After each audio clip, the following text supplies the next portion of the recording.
सुन रहे हैं। ये मंत्र में कामना है। देखा जाए तो अगर किसी पर मां बाप प्रसन्न हैं तो कुछ मांगना नहीं पड़ता। सब कुछ मां बाप अपने बच्चों को चुपचाप दे देते हैं।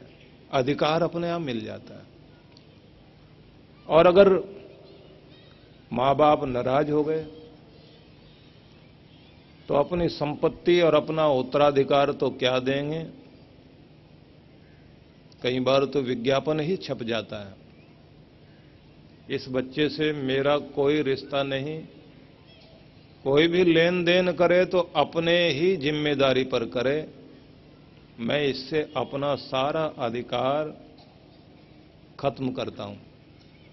तो ऐसा विज्ञापन जब कहीं पढ़ने को मिले तो दिखाई देता है कि कोई पिता अपने बच्चे से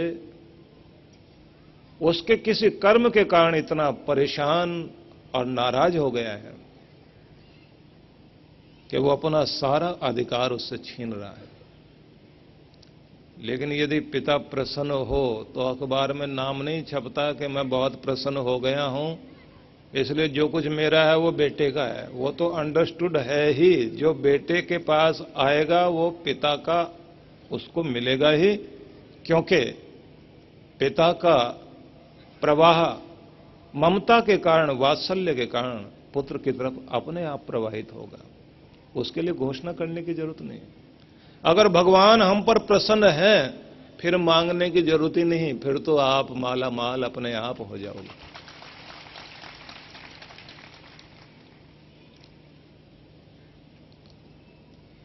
तो मांगने की जरूरत न पड़े। अपने प्रभु को इतना प्रसन्न कर सको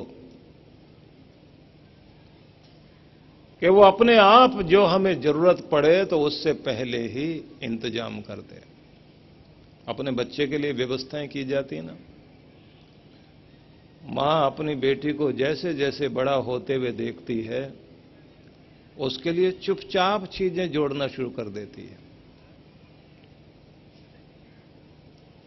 कि शादी होगी, इस चीज की भी जरूरत पड़ेगी, इस चीज की भी जरूरत पड़ेगी। और पिता भी बेटे के लिए इंतजाम करने लगता है।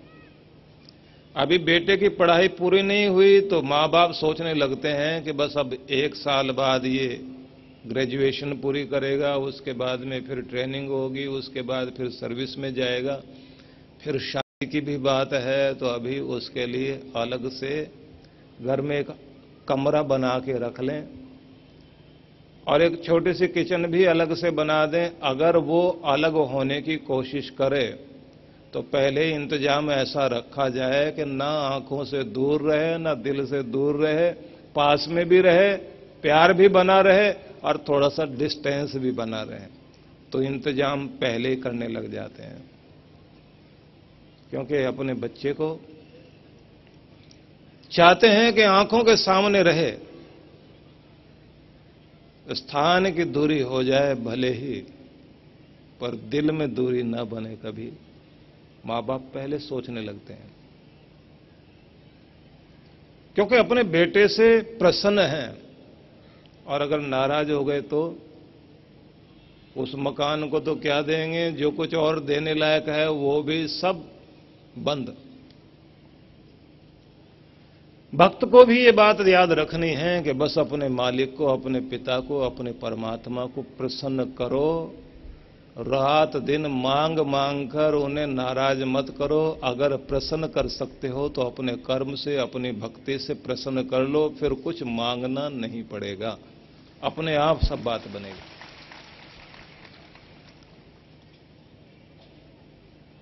इसलिए मंत्रों में एक जगह यह भी कहा कि हे प्रभु, तुम हमारे ऊपर प्रसन्न हो, इसी तरह प्रसन्न हो जैसे एक पिता अपने बेटे पर प्रसन्न होता है। पितेव सोनवे अग्ने सुपायनो भव। ऐसा कहा गया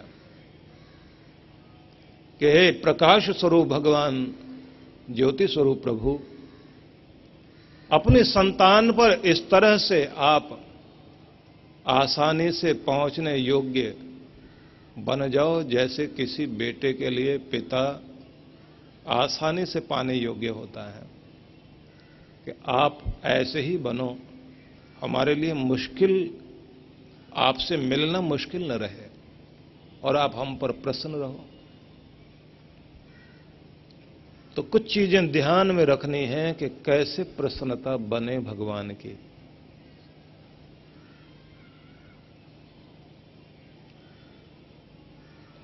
तो उन चीजों को आप लोग ध्यान देंगे कि क्योंकि इस व्यस्त जीवन के बीच में ही रास्ता बनाना है। झंझट रोज के बहुत हैं, काम बहुत हैं, परेशानियां भी बहुत हैं, उलझने भी हैं। इसी बीच में आपने दुनियादारी के काम भी निभाने और इसी बीच में दुनिया के मालिक से मिलना भी है। तो सबसे पहले ध्यान दें, जैसे बिजनेस मैनेजमेंट के लिए लोग पढ़ाई करते हैं और बिजनेस के लिए तैयारियां करते हैं, तो ऐसे ही टाइम मैनेजमेंट भी एक महत्वपूर्ण चीज है। कितना समय किस चीज के लिए कैसे देना है। विद्यार्थी भी सफल वही होते हैं जैसे ही परीक्षा भवन में जाकर बैठे तो देखते हैं कि 3 घंटे का समय है और 10 सवाल हल करने हैं। 10 क्वेश्चन जो सामने हैं तो एक एक का उत्तर देना, लेकिन पहले देखते हैं कौन कितने महत्व का है, किसमें कितने अंक मिलने हैं। अगर कोई 20 अंक का है, बाकी जो है वो 10 अंक के, 8 अंक के, 2 अंक के, ऐसे प्रश्न हैं। तो फिर ये हिसाब लगाना पड़ता है कि किसको पहले हल किया जाए, ज्यादा समय जिसमें हमें देना है, जिससे ज्यादा नंबर मिले। तो अपना समय बांटकर बच्चे फिर प्रश्न का उत्तर देने बैठते हैं।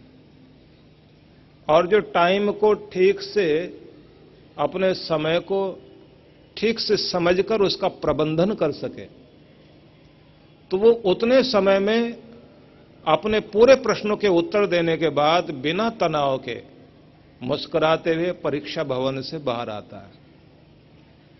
लेकिन जिसको महत्व नहीं दिया जाना चाहिए उस पर ज्यादा समय खराब करे, और जब सही समय आए जिस महत्वपूर्ण प्रश्न को हल करने का, उस समय उसके पास टाइम ही ना बचे,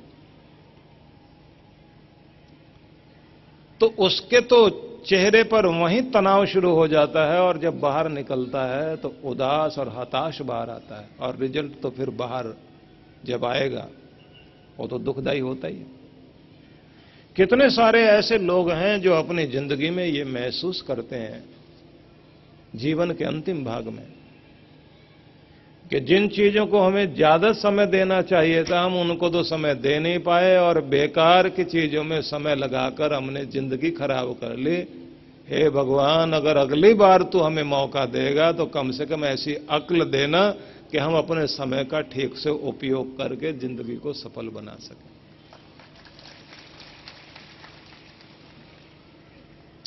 इसलिए ध्यान में मैं एक प्रयोग कराया करता हूं।